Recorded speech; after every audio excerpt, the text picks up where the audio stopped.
ETF trading school में आपका स्वागत है। आज हम डिलीवरेबल क्वांटिटी में कितने परसेंट का चेंज हुआ इसके बारे में समझेंगे। तो सबसे पहले हम बात करते हैं निफ्टी बीज। निफ्टी बीज में कल यानी लास्ट ट्रेडिंग डे 20 जनवरी को ट्रेडिंग हुई थी 10,72,799 इतना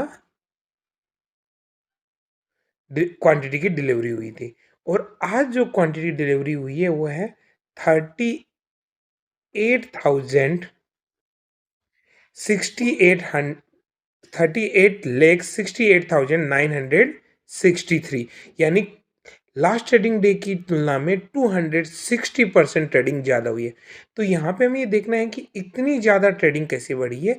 तो रियल में यहाँ पे डिलीवरेबल क्वांटिटी बढ़ी नहीं है, बल्कि 20 जनवरी को डिलीवरेबल क्वांटिटी कम थी और इसलिए हमको ये डाटा दिख रहा है जो कि इनकरेक्ट है, जिसमें हमें कोई डिसीजन नहीं लेना है। नेक्स्ट हम बढ़ते हैं, ट्रेडिंग क्वांटिटी की बात करते हैं।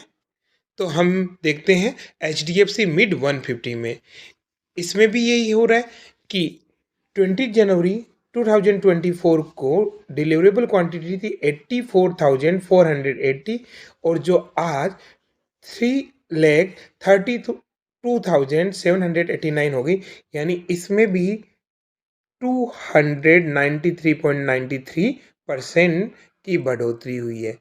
ऐसा ही सीन हमको HDFC स्मॉल 250 में दिख रहा है, 397.76% बढ़ा है। सेम स्थिति हमें मोनिफ्टी यानी मोतीलाल ओसवाल की निफ्टी 500 में दिख रही है 148। अगर हम आगे की बात करें, जैसे बैंक बीज में 157% बढ़ा है, PSU बीज में 126.58% बढ़ा है, IT बीज में 76% बढ़ा है, फार्मा बीज में 105% बढ़े हैं, CPSE ETF में 38.68% बढ़ा है, गोल्ड बीज 178%, सिल्वर बीज 297, मोन 100, मफांग मफांग में डिलीवरी परसेंटेज कल की तुलना में कम हुआ, यानी कल वहाँ डिलीवरी परसेंटेज ज़्यादा था। और मोन में है कि 196.53% बढ़ा है।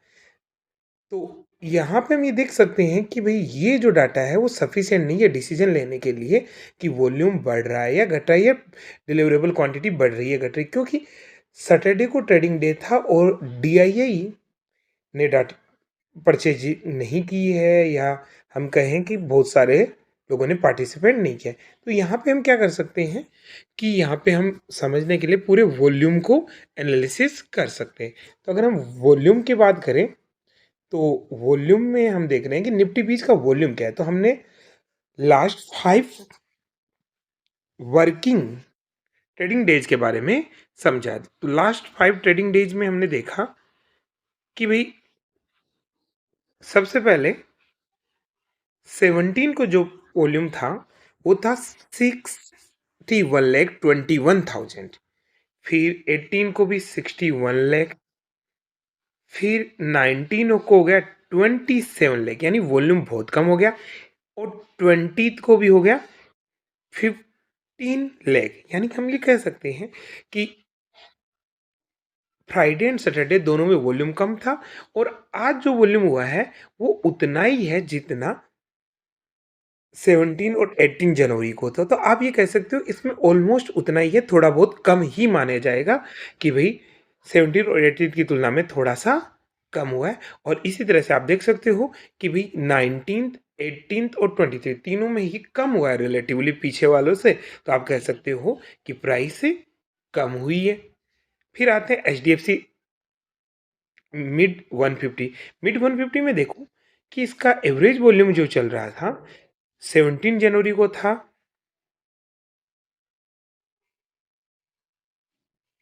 7,12,000 7,12,000 और फिर ये कम होकर हो गया था 4 लाख, क्योंकि प्राइस गिर रही थी बैंक ये सॉरी। फिर इसका हो गया 1,76,000, फिर और कम हुआ और हो गया 1,06,000, फिर हो गया 1,00,000, 3,07,000, यानी ये बढ़ा है, पर आप रिलेटिवली देखोगे, जो हमारे फ्राइडे से पहले 17 और 18 की डेट की कंपैरिजन में देखोगे, तो वॉल्यूम कम है और आप ये कह सकते हो इसको भी हम घटने वाले में ही क्रम में मानेंगे, यानी नेक्स्ट फ्यूचर प्राइस इसकी कम होने के ही चांस मान रहे हैं हम। Next HDFC small 250, HDFC SML 250 जो स्मॉल इंडेक्स को, स्मॉल कैप को कवर करता है। अगर यहाँ के भी वॉल्यूम को अपन देखेंगे तो 17 जनवरी को वॉल्यूम था 3,27,000, फिर वो कम हो गया 18 को 2,57,000, फिर 19 को भी कम हुआ 2,41,000, फिर 20 को बहुत कम हो गया, जिसका रीजन है कि भाई मार्केट सैटरडे को ओपन था। फिर उसके कंपैरिजन में हम देखते हैं तो ये हम कह सकते हैं कि 17 की डेट के आसपास मार्केट पहुंचा, यानी हल्का सा बढ़ा है, यानी हल्का सा जब इसकी प्राइस गिरी है तो बाइंग आई है इसमें, राइट। फिर हम बात करते हैं मोमेंटम निफ्टी 500 में।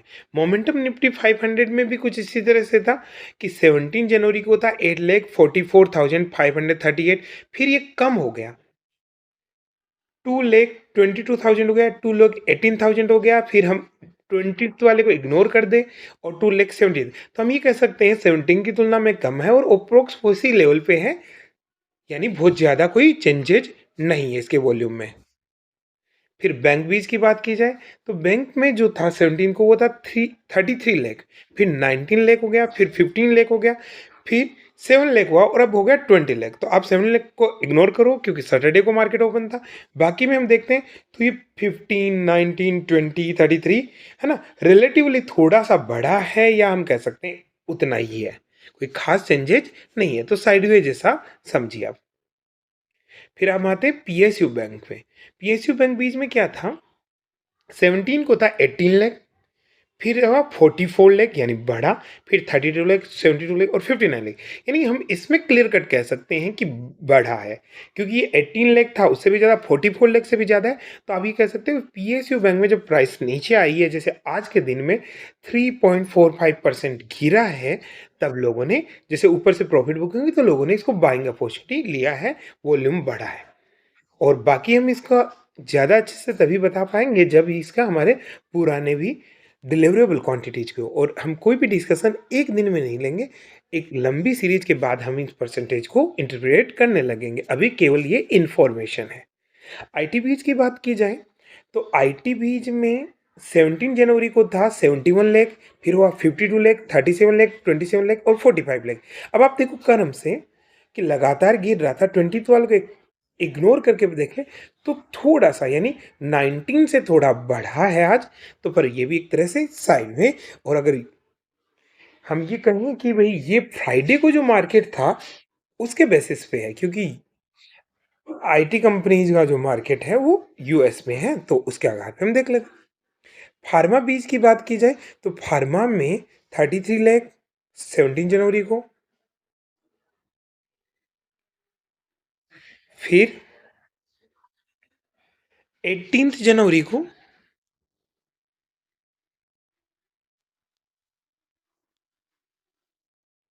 फिर हम देख रहे हैं कि 18 जनवरी को 48 लाख, फिर 19 जनवरी को 25 लाख, 23 लाख और 56 लाख। इसमें हम देख रहे हैं कि रिलेटिवली बहुत थोड़ा ही चेंज हुआ था, सैटरडे का इफेक्ट इसमें कम है जैसा कि पीएसयू बैंक में भी था, है ना। और फिर हमने ये देखा कि ये 56 ये बढ़ा है, तो हम क्लियर कट कह सकते हैं फार्मा बढ़ रहा है। और आप यहाँ पे प्राइस चेंज में भी देख सकते हो कि आज इसकी प्राइस फार्मा बीस की 1.66% बढ़ गई। फिर आगे बात करते हैं सीपीएसई की। तो अगर हम सीपीएसई की बात करें तो इसका जो फ्राइट है वॉल्यूम था 17 जनवरी को वो था 35 लाख, फिर हो गया 55 लाख 18 जनवरी को, 19 जनवरी को 25 लाख, फिर 20 जनवरी जस्ट सैटरडे को मार्केट बंद था पीएसयू में, यानी सीपीएसई गवर्नमेंट की कंपनियों का जो ईटीएफ है उसमें बाइंग आई कितनी 47 और आज भी इसमें बाइंग है कितनी 80 लाख। यानी यहाँ पे लोग बुलिश है, हाँ प्राइस गिरी है पर इतने ज़्यादा लोगों ने परचेज किए और वॉल्यूम के आधार पे हम परसेंटेज कितना है वो हम देख सकते हैं। फिर बात करते हैं हम गोल्ड बीज की। तो गोल्ड जो है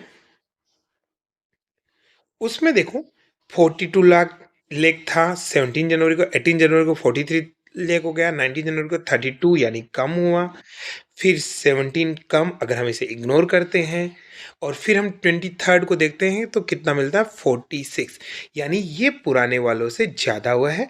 तो हम अब इसको पॉजिटिव में कंसिडर कर सकते हैं कि भाई गोल्ड पॉजिटिव मानो, क्योंकि लोग दूसरे एसेट क्लास से पैसे निकाल रहे हैं तो डेफिनेटली वो गोल्ड में ही लगा रहे हैं। फिर आते हैं सिल्वर। अगर मैं सिल्वर की बात करूं तो सिल्वर में आज 1% कम हुई है प्राइस, 0.98% कम हुई है। अगर इसके वॉल्यूम को देखा जाए तो 17 जनवरी को था 37 लाख, फिर हो गया 30 लाख, फिर 24 लाख, फिर 9 लाख, फिर 38 लाख। यानी हम ये देख सकते हैं कि इसकी प्राइस कंसिडरेबली फॉल हो गई है और लोगों ने यहाँ पे बाई किया है। तो ये इस बात का संकेत है कि नियर फ्यूचर यानी हम स्विंग के लिए कंसिडर कर सकते हैं कि अब इसकी प्राइस से बढ़ सकती है और ये 70 से नीचे भी आ गया, 69 आ गया। फिर मोन 100 के इफेक्ट को हम ये सब कंसिडर कर सकते हैं। देखो आज इसकी प्राइस जो है 1.11% इंक्रीज हुई है और हम इसको ये देख सकते हैं कि भाई